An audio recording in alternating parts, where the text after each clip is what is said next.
Hello दोस्तों, मैं मुकेश कुमार आपका स्वागत करता हूं आपके अपने चैनल यूनिक स्टडी पर। आज हम लोग प्राचीन भारत का दूसरा सेट देखने वाले हैं, जिसमें 25 आसान क्वेश्चनों का सेट है, जिसको बारी बारी से एक्सप्लेन करेंगे हम लोग। और अंत में मैंने आप लोगों के लिए 2 आसान प्रश्न रखा है, जिसका आंसर आप लोगों को कमेंट बॉक्स में देना है। तो बढ़ते हैं आज के क्वेश्चन की ओर। पहला क्वेश्चन है, हड़प्पा सभ्यता के नगर व कस्बे किस आकार के विशाल खंडों में विभाजित थे। क्वेश्चन है, हड़प्पा सभ्यता के नगर व कस्बे किस आकार के विशाल खंडों में विभाजित थे। तो इसका आंसर है आयताकार।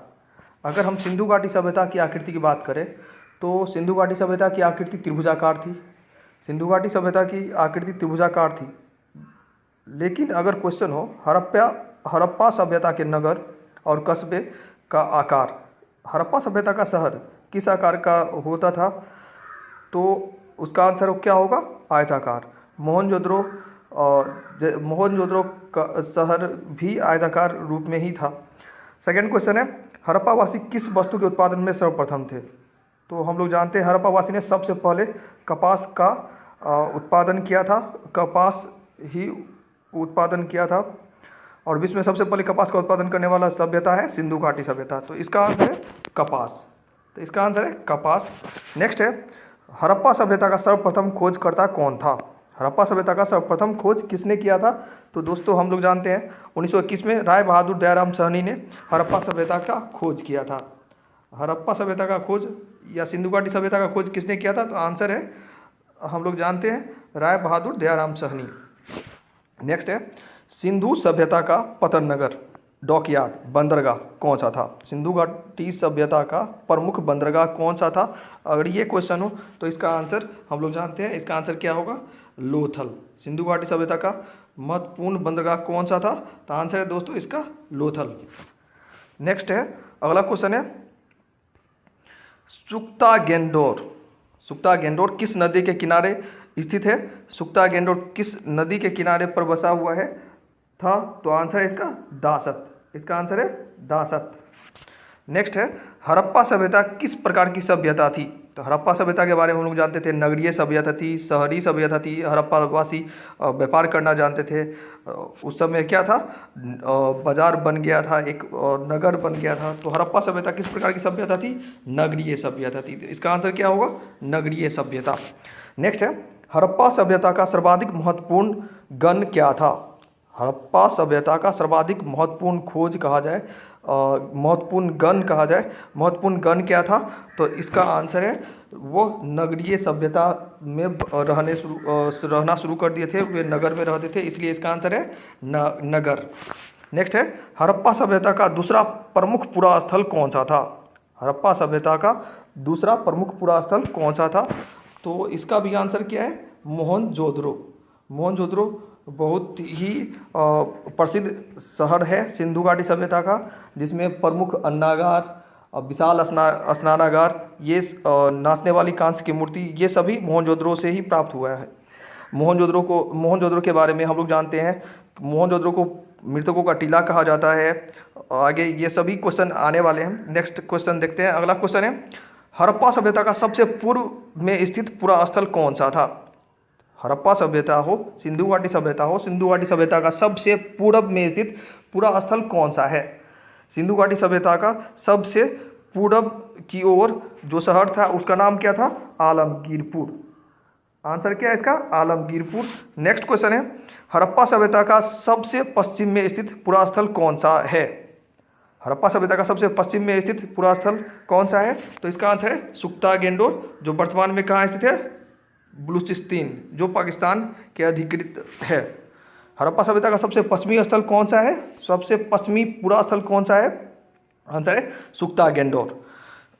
और सबसे दक्षिणी स्थल हो तो हम लोग जानते हैं दायमाबाद। हड़प्पा सभ्यता का सबसे दक्षिणी स्थल अगर पूछा जाए, सिंधु घाटी सभ्यता का सबसे दक्षिणी स्थल पूछा जाए तो हम लोग जानते हैं दायमाबाद।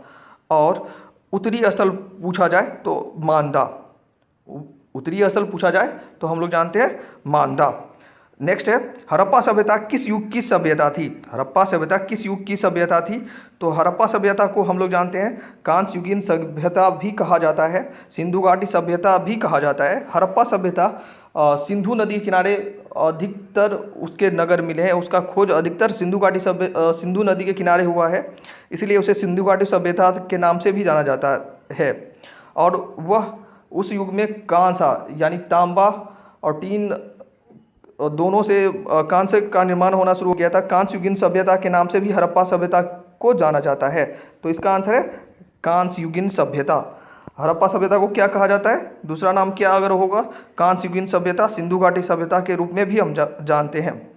नेक्स्ट है हड़प्पा सभ्यता के निवासी थे। तो हड़प्पा सभ्यता के निवासी शहरी निवासी थे, शहर में रहना शुरू कर दिया था। तो इसका भी आंसर आप लोग को पता है, शहरी है।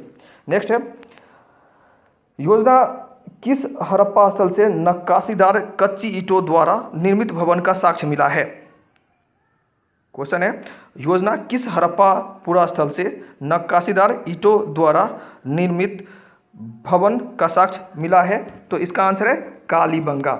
इसका आंसर है कालीबंगा। नेक्स्ट क्वेश्चन है, अगला क्वेश्चन है हड़प्पा सभ्यता का एकमात्र पुरा स्थल जहां के मकानों के दरवाजे और खिड़कियां मुख्य सड़क की ओर खुलती थी, वह शहर कौन सा था। तो कल आप लोगों के 2 प्रश्न में से एक प्रश्न यह भी था, यही प्रश्न था, हड़प्पा सभ्यता का एकमात्र पुरा स्थल कौन सा है जहां के मकानों के दरवाजे और खिड़कियां मुख्य सड़क की ओर खुलती थी। तो उसका सही आंसर था लोथल। सभी ने इसका सही आंसर दिया था, इसका आंसर है लोथल। नेक्स्ट क्वेश्चन है पैमानों की खोज ने यह सिद्ध कर दिया था कि सिंधु घाटी के लोग माप और तौल से परिचित थे, यह खोज कहाँ पर हुई थी। तो इसका आंसर है लोथल। सिंधु घाटी सभ्यता के लोग माप तौल के बारे में जानते थे, यह खोज के बारे में कहाँ से पता चला था, लोथल से। नेक्स्ट है किस हड़प्पा से जौ, तिल व सरसों के सर्वाधिक साक्ष्य प्राप्त हुए हैं। तो आंसर है बनवाली। किस हड़प्पा स्थल से जौ, तिल और सरसों के सर्वाधिक साक्ष्य प्राप्त हुए हैं। तो आंसर है इसका बनवाली। नेक्स्ट है सबसे पहले किस हड़प्पा स्थल से जुते हुए खेत का साक्ष्य प्राप्त हुआ है। क्वेश्चन है सबसे पहले किस हड़प्पा स्थल से जुते हुए खेत का साक्ष्य प्राप्त हुआ है। तो दोस्तों इसका आंसर है कालीबंगा। इसका आंसर है कालीबंगा। नेक्स्ट है हड़प्पाकालीन समाज किन वर्गों में विभक्त था। हड़प्पाकालीन समाज किन वर्गों में विभक्त था। तो ये 4 वर्गों में विभक्त था। पहला था विद्वान, दूसरा योद्धा, तीसरा व्यापारी और चौथा मजदूर श्रमिक।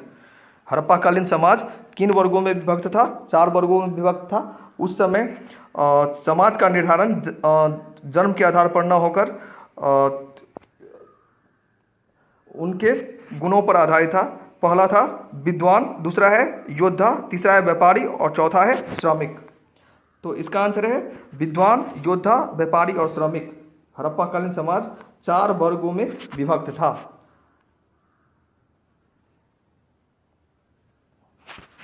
नेक्स्ट क्वेश्चन है, अगला क्वेश्चन है सिंधु घाटी सभ्यता का सर्वाधिक उपयुक्त नाम क्या है। सिंधु घाटी सभ्यता का सर्वाधिक उपयुक्त नाम क्या है। तो सिंधु घाटी सभ्यता के उत्खनन में सबसे पहले प्राप्त शहर नगर कहा जाए तो वो था हड़प्पा, इसलिए इसे हड़प्पा सभ्यता के नाम से भी हम लोग जानते हैं। सर्वाधिक उपयुक्त नाम कहा जाए तो हम लोग जानते हैं हड़प्पा सभ्यता। नेक्स्ट है किस हड़प्पा पुरा स्थल से एक विशाल सार्वजनिक स्नानागार मिला है। किस हड़प्पा पुरा स्थल से एक विशाल सार्वजनिक स्नानागार प्राप्त हुआ है। तो हम लोग जानते हैं वो शहर है मोहनजोदड़ो, जिसको मृतकों का टीला के रूप में भी जाना जाता है। अगला क्वेश्चन है संभवतः हड़प्पा सभ्यता की सबसे बड़ी इमारत कौन सी थी, इसका साक्ष्य किस हड़प्पा पुरा स्थल से प्राप्त हुआ है। तो वो है अन्नागार गोदाम था, अनाजों का गोदाम था, अनाज रखने के लिए एक बनाया गया अन्नागार था, जो कहाँ से प्राप्त हुआ है, मोहनजोदड़ो से। सिंधु घाटी सभ्यता का सबसे विशाल अगर कहा जाए अन्न भंडार करने के लिए बनाया गया था अन्नागार, जो कहाँ स्थित है, मोहनजोदड़ो। नेक्स्ट है किस हड़प्पा पुरास्थल से एक उन्नत जल प्रबंधन प्रणाली के विकसित होने का प्रमाण मिला है? क्वेश्चन है, किस पुरास्थल से एक उन्नत जल प्रबंधन प्रणाली के विकसित होने का प्रमाण मिला है? तो आंसर इसका धौलावीरा। तो इसका आंसर है धौलावीरा। नेक्स्ट क्वेश्चन है, हड़प्पा सभ्यता के अब तक ज्ञात सभी नगरों में किसे सर्वाधिक समृद्ध, सुव्यवस्थित व खूबसूरत नगर माना गया है?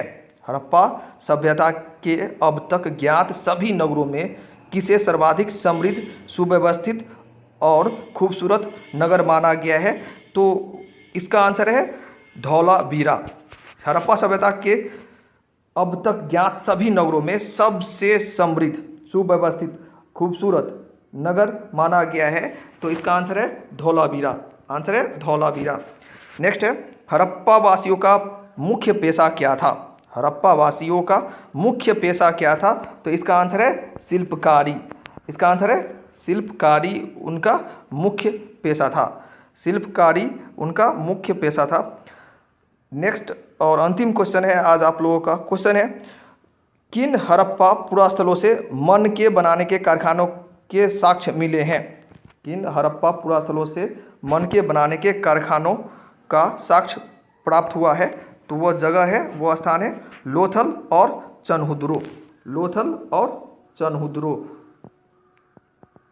और तो ये सब आप लोग को याद ही था, फिर से एक बार रिवाइज कर लिए हम लोग। तो आज का प्रश्न है, आज का 2 प्रश्न है जिसका जवाब आप लोग को अगर पता है तो आप लोग कमेंट बॉक्स में दीजिएगा। पहला क्वेश्चन है, प्रागैतिहासिक अवशेषों का अध्ययन करने वाला शास्त्र क्या कहलाता है? प्रागैतिहासिक अवशेषों का अध्ययन करने वाला शास्त्र क्या कहलाता है? पहला क्वेश्चन है। दूसरा क्वेश्चन है, हड़प्पा सभ्यता में माप की इकाई किस अनुपात में थी? सिंधु घाटी सभ्यता में माप की इकाई किस अनुपात में थी? ठीक है, अंत तक आप लोगों को वीडियो देखने के लिए धन्यवाद। Thanks for watching. Have a nice day.